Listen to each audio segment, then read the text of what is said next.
High, সবাই নিশ্চয়ই ভালো আছেন। তো আজ যে ভিডিওটা করব, ওই আগের দিন যে লাস্ট ভিডিওটা করেছিলাম সাইবার ক্রাইম নিয়ে, আজ সেটাই নেক্সট ভিডিও, তার পরের পার্ট। আজকে ভালোভাবে বোঝাবো। আগের দিন অনেকে আমাকে বলেছে যে পুরো ব্যাপারটা ভালোভাবে বুঝতে পারেনি, অনেকে মেসেজ করেছে। অ্যাকচুয়ালি আমিও ভেবে দেখলাম যে আমি যেটা বলেছিলাম ঠিকঠাকভাবে নেওয়া সবার পক্ষে সম্ভব নয়। তো আমি আজ একটু ভালোভাবে ওটা বুঝিয়ে দেব। দেখুন, আমি যেটা আগের দিন সাইবার ক্রাইমটা বুঝিয়েছিলাম, ওটা হচ্ছে অ্যাকচুয়ালি টিপিক্যালি আমি উপর দিয়ে চলে গেছি। সাইবার ক্রাইম সম্পর্কে একটা সাধারণ আলোচনা বিস্তৃতি দিয়ে গেছি। আজ দেখুন, আমি ভালোভাবে বুঝিয়ে দেবো আপনাদের যে সাইবার ক্রাইমটা কিভাবে করা হয়। সাইবার ক্রাইমটা অ্যাকচুয়ালি যখন স্ক্যাম বা ফ্রড হিসাবে করা হয়, তখন এটা একটা বিভিন্ন যে গভর্নমেন্টের প্রজেক্ট থাকে, গভর্নমেন্টের প্রজেক্টের নামে ভুয়ো ফাঁদ পাতা হয়। কিভাবে ভুয়ো ফাঁদ পাতা হয়? ধরুন, বিভিন্ন যে গভর্নমেন্ট স্কিম, সে আপনার পিএম কিষাণ বলুন, আবাস যোজনা বলুন, আপনার হচ্ছে এপাশে আপনার ব্যাংকের ডিবিটি বলুন, আপনার যে কোনো স্কিমে কোনো পিএমজেজেবিওয়াই ক্লেম বলুন, আপনার কোনো অন্য কোনো ব্যাংকের কোনো এফডির টাকা বলুন বা আরডির টাকা বলুন বা কোনো ম্যাচুরিটি ক্লেম বলুন, যে কোনো ক্লেম হতে পারে বা যে কোনো মানি সংক্রান্ত যে কোনো ট্রানজেকশনস হতে পারে বা যে কোনো এ থেকে যে কোনো ভাবে ফাইন্যান্সিয়াল যে কোনো প্ল্যাটফর্ম থেকে ওরা রেগুলার ওয়াইজ সিরিয়াল ওয়াইজ কাস্টমারদেরকে ফোন নাম্বার চেঞ্জ করে করে কল করে কাস্টমারকে কি বলা হয়, তো গভর্নমেন্ট প্রজেক্ট সবাই বেনিফিশিয়ারি, মানে বেনিফিটটা সবাই নিতে চায়। তো ওরা ফোন করে প্রথমেই একটা কথা বলে যে আমরা গভর্নমেন্ট ডিপার্টমেন্ট থেকে বলছি। ডিপার্টমেন্ট থেকে কি বলছি না, প্রত্যেকের ওদের কোনো একটা অর্গানাইজেশন যখন ক্রাইম করে, এক অর্গানাইজেশন সমস্ত স্কিমের এক কাজ করে না। কেউ বলে যে ব্যাংক ডিবিটির জন্য বলে, কেউ বলে আবাস যোজনার কোনো অর্গানাইজেশন, তারা সবাই করে আবাস যোজনা, কেউ করে আপনার ক্লেমটা পেন্ডিং আছে সেই ক্লেমের নিয়ে। তো প্রত্যেক অর্গানাইজেশনের আলাদা আলাদা ফাঁদ থাকে, ট্র্যাপ থাকে, যার মধ্যে মানুষকে ফাঁসানো হয়। এবং এর মধ্যে এলপিজি সাবসিডি সেটাও আছে। এলপিজি সাবসিডিটাও ওটাও একটা স্ক্যাম হিসাবে ওরা ঢুকিয়ে দেয়। এবারে কাস্টমারদেরকে ফোন করে করে বলা হয় এই প্রজেক্টের সম্পর্কে যে আপনার কেওয়াইসি নেই, আপনার এটা করা নেই, আপনার টাকাটা ওই জন্য আটকে আছে। সে যে কোনো স্কিম হতে পারে। সে আবাস যোজনার হলে বলবে যে আবাস যোজনার আপনার টাকাটা আটকে আছে, আমি এই কলকাতা থেকে বলছি, এই অফিস থেকে বলছি, বা যে কোনো আদার্স অফিস থেকে বলছি, তো আপনার টাকাটা এই করবার জন্য আপনার ব্যাংকের নাম্বার আর আপনার যা যা আছে এগুলো দেখুন। এবার দেখুন, 10 জনকে ফোন করলে যদি কিছু কাস্টমারের জ্ঞানও থাকে, তো 6 জন ডিনাই করলো, 7 জন ডিনাই করলো, কিন্তু 3 জন এই ট্র্যাপে পড়ে যায়। তাদের কাছ থেকে ওই ডিটেলস গুলো নিয়ে, তাদের কাছ থেকে ওটিপি নিয়ে, তাদের নামে কখনো কি হয়, যদি দেখা যায় যে তাদের অনলাইন ব্যাংকিং নেই বা যে কোনো ব্যাংকিং অ্যাপস নেই বা এটিএম নেই, তখন ওরা কি করে, এখন আধারের সাথে ফোন নাম্বার প্রত্যেকেরই লিঙ্ক করা আছে, তো ওরা কি করে না অনলাইন ব্যাংকিং রেজিস্টার করে, আধার ওটিপি দিয়ে ভেরিফাই করে নেয়, দিয়ে নেট ব্যাংকিংটা রেজিস্টার করে নেয়। নেট ব্যাংকিং রেজিস্টার করে প্রত্যেকবারে একটা করে ওটিপি পাঠায়, বলছে আপনার কেওয়াইসি বন্ধ ছিল, এই জন্য কেওয়াইসিটা চালু করবার জন্য আর একটা ওটিপি গেছে, সেই ওটিপিটাও নেয়। এই করে করে আপনার পুরো সমস্ত ডেটাগুলো নিয়ে আপনার নেট ব্যাংকিং রেজিস্টার করে নিল। তখন নেট ব্যাংকিং যদি রেজিস্টার করে নেয়, ওখান থেকে ওরা সবকিছুই দেখতে পায় যে আপনার অ্যাকাউন্টে কত টাকা আছে, কি আছে না আছে, সেই অনুযায়ী ওরা টাকাগুলোকে ট্রান্সফার করে নেয়। এইবারে টাকা ট্রান্সফারের জন্য ওখানে কি করে, ওরা পেমেন্ট গেটওয়ে ব্যবহার করে। মানে ডাইরেক্টলি আপনার ব্যাংক জানতে পারবে না কোন অ্যাকাউন্টে গেছে। বিভিন্ন পেমেন্ট গেটওয়ে বিভিন্ন রকম ওয়ালেট থাকে, সেই ওয়ালেটে ওরা টাকাগুলোকে সঞ্চয় করে রেখে দেয়। ধরুন আপনার নেট ব্যাংকিং ইউজ করে কোনো একটা ব্যাংকিং ওয়ালেটে ওরা, ব্যাংকিং ওয়ালেট না, বিভিন্ন যে ফাইন্যান্সিয়াল যে ওয়ালেট গুলো থাকে সেটা আপনার বিভিন্ন যে কোম্পানির ওয়ালেট থাকে না, ওয়ালেট হিসাবে বিভিন্ন কোম্পানি সে বিলডেক্স হতে পারে, পেইউ মানি হতে পারে, পেইউ হতে পারে, এরকম অনেক কোম্পানি আছে, ভিন্ন ভিন্ন কোম্পানি আছে। তো সেই কোম্পানিতে ওরা ওয়ালেটে ওই টাকাগুলোকে ট্রান্সফার করে রেখে দেয়।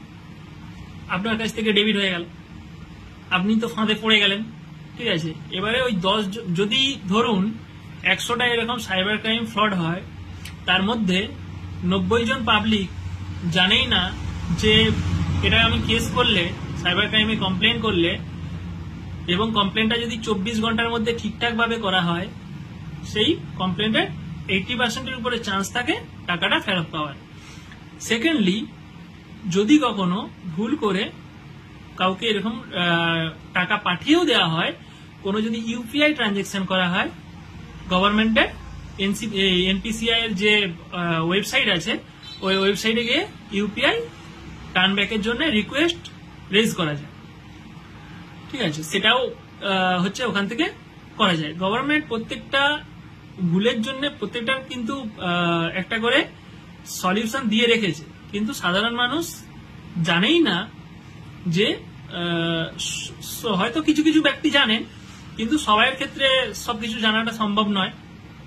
তো যেগুলো আমি সাধারণ মানুষদের কথা বলছি, যেগুলো একদম নর্মাল পিপল যারা জানে না, নর্মাল পিপলদের মধ্যে 50% অ্যাবভ আছে রুরাল এরিয়ায় আপনার একদমই ইলিটারেট, এই ডিজিটাল ট্রানজেকশন সম্পর্কে ইলিটারেট। তো আরবান এরিয়ার কেসটা একটু উল্টো, সেখানে শিক্ষিতের হারটা একটু বেশি। কিন্তু এই সম্পর্কে ওই যে বললাম, এইভাবে আপনাদের স্ক্যাম করে ওরা টাকাগুলো নিয়ে নেয়, গভর্নমেন্ট প্রজেক্টের নাম করে টাকাগুলো নিয়ে নেয়। এবারে সলিউশন কি? যখনই ব্যাংকের নামে বা কোনো গভর্নমেন্ট ডিপার্টমেন্টের নামে আপনাকে ফোন করবে না, কেউ কখনো কোনো ডিপার্টমেন্ট বা কেউ আপনাকে এরকম ডাইরেক্ট ফোন করে না, সে ব্যাংক বলুন, কোনো গভর্নমেন্ট ডিপার্টমেন্ট বলুন, যে কোনো জায়গায় বলুন। এবার কি, এখানে একটা ছোট্ট পয়েন্ট আছে, হ্যাঁ বিশেষ কোনো দরকারে ফোন করতে পারে, কিন্তু সেক্ষেত্রে বিশেষ দরকারের জন্য, যেই জন্য আপনাকে ফোন করা হয়েছে, তো সেই জন্য আপনাকে হচ্ছে ওই অফিসে, নির্দিষ্ট সংলগ্ন স্থানীয় অফিসে যোগাযোগ করতে বলা হবে, বা ব্যাংকের ব্রাঞ্চে যোগাযোগ করতে বলা হবে যদি কোনো বিশেষ কারণ থেকে থাকে। কিন্তু এইভাবে অনলাইনে হোয়াটসঅ্যাপে আধার কার্ড পাঠান, প্যান কার্ড পাঠান, এটিএম এর ছবি পাঠান, বা কোনো সমস্ত কিছু পাঠান। আবার এই যারা ক্রাইমটা ঘটায় তাদের আরো একটা বড় ট্র্যাপ কি থাকে, যখন একজনের হয়ে যায়, যদি দেখে একজনের অ্যাকাউন্টে কম ব্যালেন্স আছে, 5,000, 7,000, 10,000 ব্যালেন্স আছে, তখন ওরা কি করে, ট্র্যাপটাকে আরো বাড়িয়ে দেয়। ট্র্যাপটাকে কিভাবে বাড়িয়ে দেয় না, আপনার যেই জন্য ফোন করেছিল, ধরুন এলপিজি সাবসিডি, তো বললো যে আপনার এলপিজি সাবসিডি এখানে দেখাচ্ছে আপনার কেওয়াইসি করা নেই, এই বলে একজনের ফ্রড করে নিল 5,000 টাকা। নেক্সট টাইম আবার ওনাকেই ফোন করবে, ওনাকে ফোন করে বলবে আপনারটা হয়ে গেছে, কিন্তু আপনার বাড়ির কি আর কারো আছে যার সাবসিডি এরকম পায়, গ্যাস আছে বা স্থানীয় কেউ আছে, এই হিসাবে আপনাকে দিয়েই আপনার প্রতিবেশী বা অন্য কাউকে ট্র্যাপে জড়িয়ে নেবে। এইভাবেই ওরা ট্র্যাপটাকে বাড়ায়। এটা গেল একটা ফ্রড। দ্বিতীয়, আপনি যে বেটিং গেমগুলো, যেটা নিয়ে এখন প্রচুর পরিমাণে ইউটিউবার, ফেসবুক ব্লগ করছে, যারা অ্যাকচুয়ালি সাইবার ক্রাইম নিয়ে কাজ করেও না, তারাও ভিডিও বানিয়ে এখন সাইবার ক্রাইম সম্পর্কেই বলে যাচ্ছে যে এটা কিছু হবে না, এই হেন তেন। অ্যাডভোকেট যে সারা জীবন কোনো এই যতদিন প্র্যাকটিস করছে, কোনো সাইবার ক্রাইমের কোনো কেসই ধরেনি, সেও সাইবার ক্রাইম নিয়ে ভিডিও বানিয়ে পোস্ট করছে। একটাই কথা, যে বেটিং গেমগুলো থেকে আপনারা টাকা পেয়েছিলেন, ভয় পাওয়ার কিচ্ছু নেই, টাকাগুলো রিফান্ড হবে, টাকাগুলো কেস হবে। এই যে বেটিং অ্যাপস গুলো থাকে না, এই অ্যাপস গুলো অ্যাকচুয়ালি এগুলো বাইরের কালো টাকাকে সাদা করা হয় এই অ্যাপস গুলোর দ্বারা। আর ওই যে আপনি জিতেন না, ধরুন কেউ জিতেছে 50 টাকা, কেউ জিতেছে 100 টাকা, কেউ জিতেছে 2 লাখ টাকা, কেউ জিতেছে 30,000 টাকা, ওই যে আপনি জিতে যান না, ওটা আপনি জিতেননি, ওটা আপনাকে জিতানো হয়েছে, ঠিক আছে। এইভাবেই ওরা ট্র্যাপটা করে, অল্প অল্প অল্প অল্প পরিমাণ করে টাকা দেয়, টাকা দিয়ে এই কালো টাকাগুলোকে সাদা করায়, ঠিক আছে। এইবার কি, কখনো দেখবেন যে বেটিং অ্যাপস গুলো ফার্স্ট টাইমেই হুট করে কাউকে বড় অ্যামাউন্ট জিতিয়ে দেয় না। এবার যদি কেউ জিতেও যায়, তার পিছনেও চাল থাকে, ও যদি 10,000 টাকা ওখানে জিতে যায়, ও নেক্সট টাইম আবার একটা বড় গেম খেলবে, ঠিক আছে? তখন ওই বড় গেমটা খেলতে গিয়ে আরো বড় অঙ্কের টাকাটা যদি জিতে, বড় গেম খেললো, সাপোজ সেখানে একটা বড় গেম জিতে গেল, তাদের একটা বড় অঙ্কের অ্যামাউন্ট ব্ল্যাক মানি হোয়াইট মানিতে কনভার্ট হলো, সেখানে ওরা কি করছে, ওই টাকাটা আপনাকে দিয়ে দিল। ওরা আপনি ভাবছেন কোম্পানি আপনার কাছে খুব লয়াল, ঠিক আছে, যেই কোম্পানি খেলছেন সেই কোম্পানি খুব লয়াল, ওরা আপনাকে দিয়ে দিল, চুপটি করে গিয়ে সাইবার ক্রাইমে কমপ্লেন করে দিল। ওরা সাইবার ক্রাইম কেস করে দিল যে এটা ব্ল্যাক মানি, বা আমার ওদের কাছ থেকে কোনোভাবে করে কমপ্লেন করে দিল যে ফ্রড করে কোনো টাকা নেওয়া হয়েছে, কমপ্লেন করে দিল। সেক্ষেত্রে কি হয়, ইনভেস্টিগেশন করে সেখানে দেখা হচ্ছে লেয়ার চয়েস হচ্ছে, কোন লয়ারে গেছে কেস, টাকাটা কোন লেয়ারে গেছে, সে কতজন বেনিফিশিয়ারিকে ট্রান্সফার করেছে, সেই লেয়ার থেকে আবার নেক্সট লেয়ারে সে আবার কতজনকে ট্রান্সফার করেছে ওই টাকা থেকে, এরকম করে করে সমস্ত কিছু ট্র্যাক করা হয়। ওই ট্র্যাক করার পর বলে দিয়ে আরেকটা কথা, ওই যে ট্র্যাক করা হয় অনেক নম্বর পর্যন্ত, 10 নম্বর লেয়ার 11 নম্বর লেয়ার পর্যন্ত যেতে পারে, ঠিক আছে। কিন্তু এখানে ব্যাপার হচ্ছে অ্যামাউন্টের উপরে অনেক সময় ডিপেন্ড করে। ধরুন লেয়ার 8-এ আছে কি লেয়ার 7-এ আছে, তার অ্যাকাউন্টে ঢুকেছে একটা 700 টাকা কি 500 টাকা কি 1000 টাকা 1200 টাকা, এরকম প্রচুর কেস এসছে যে ওরকম টাকা আপনার হচ্ছে সবাই ফোন করেছে যে দাদা আমার একটা টাকা ঢুকেছিল, একটা আমার মেসেজ এসছে আমার ব্যাংক থেকে যে আপনার হোল্ড হয়ে গেছে একটা 1,500 টাকা, কেউ বলছে দাদা 1700 টাকা, কেউ বলছে কি করবো, কিচ্ছু করার দরকার নেই। ওই যে বলছে না মেল করতে হবে, এটা করতে হবে, ওটা করতে হবে, আমি 2 নম্বর লেয়ার পর্যন্ত দেখেছি, কিচ্ছু করতে হয়নি, ঠিক আছে। শুধু যে ব্যাংক থেকে মেসেজ আসছে যে যদি হোল্ড হয়ে থাকে, হোল্ডের যে টাকাটা ওখানে অ্যামাউন্টের ডিটেলসটা দেওয়া থাকে, কত টাকা হোল্ড হয়েছে, ব্যাংকে যাবেন, ব্যাংকে গিয়ে যত টাকা হোল্ড হয়েছে অ্যাকাউন্টে ডিপোজিট করে দেবেন, অ্যাকাউন্ট ডিপোজিট করে দিলে নিশ্চিন্তে থাকুন, কিচ্ছু করতে হবে না। এবারে হ্যাঁ, অনেক সময় কি হয়, লেয়ার অনুপাতে যোগাযোগ করতে হয়, ইনভেস্টিগেটিং অফিসারের সাথে যোগাযোগ করে কেসটা মেইল করে সলিউশন আনতে হয় একটা। সেক্ষেত্রে অ্যামাউন্ট যদি বড় থাকে এবং অ্যামাউন্ট যদি লেয়ার 1-2 এর মধ্যে থাকে তখনই ওগুলো হয়, নাহলে হয় না ফার্স্ট। এবং সেগুলো অরিজিনেটেড ফ্রম অরিজিনাল ক্রাইম, মানে যেগুলো অ্যাকচুয়াল ক্রাইম, সেই ক্রাইমগুলোই ওই কেসের দিকে যায়। একটা যখন আমরা সাইবার ক্রাইম কমপ্লেন করি, ওখানে একটা আছে অ্যাকনোলেজমেন্ট নাম্বার, একটা আছে ইএফআইআর নাম্বার। ওই যে কেস নাম্বার বা ইএফআইআর, ওটা হচ্ছে আলাদা জিনিস, ওটা প্রথমে জেনারেট হয় না।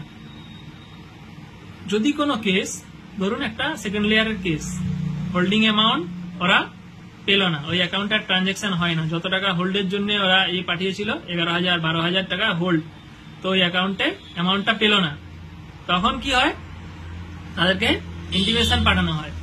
ইন্টিমেশন পাঠানোর পর ফার্স্ট, সেকেন্ড, থার্ড নোটিশ পাঠানো হয়। নোটিশ পাঠানোর পর তারপর সেগুলো হচ্ছে কেসের দিকে যায়, কেসে কনভার্ট হয়, কিন্তু সেকেন্ডের পর কনভার্ট হয়।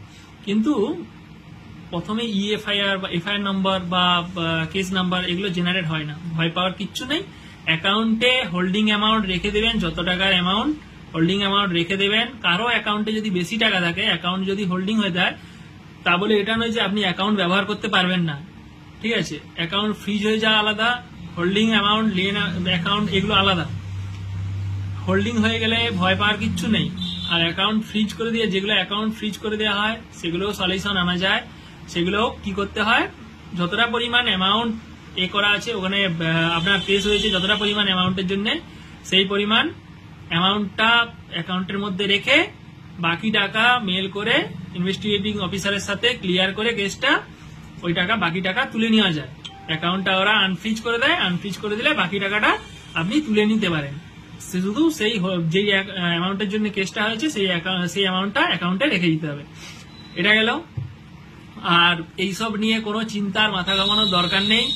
ওই 1 লাখ, 1.5 লাখ, 2 লাখ এইসব অত কিছু ভাবার দরকার নেই, ঠিক আছে। প্রচুর মানুষ মানে ভীতস্ত হয়ে কল করছেন, বারবার হোয়াটসঅ্যাপে কল করছেন, এমনি কল করছেন যে দাদা এইভাবে এটা কিভাবে করব, কি করব, এই কেসের ডিটেলসটা কোথা থেকে হয়েছে, কিচ্ছু জানার দরকার নেই। আপনার যদি third layer, fourth layer, fifth layer, six layer, যত লেয়ারেই যাক, আপনাকে এত ভাবতে হবে না। ব্যাংক থেকে যতটা হোল্ডিং এর জন্য মেসেজ দিয়েছে অ্যাকাউন্টে রেখে দেবেন, অ্যাকাউন্টে রেখে দিয়ে আপনি চুপচাপ বসে থাকবেন।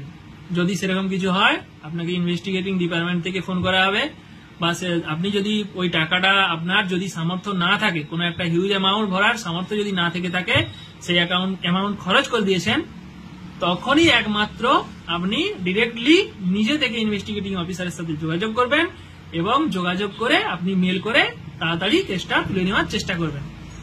সেটা অন্যভাবে, সেটা হচ্ছে লিগেল ওয়ে আছে, তার জন্য আপনি যদি টাকা অতটা সেম পরিমাণ না দিতে পারেন, তার জন্য লিগেল ওয়ে আলাদা আছে, তখন আপনাকে অ্যাডভোকেটের সাহায্য নিতে হবে।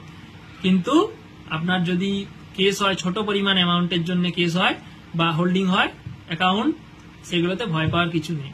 আর অ্যাকাউন্ট ফ্রিজ হয়ে যাওয়া অ্যাকাউন্টে যদি বেশি ব্যালেন্স থাকে, তাহলে আপনি কথা বলে ওই অ্যাকাউন্ট আনফ্রিজ করে নিতে পারেন, মেল করে কথা বলে আনফ্রিজ করে নিয়ে ব্যাংকের ম্যানেজারের কাছ থেকেও আনফ্রিজ করা যায়।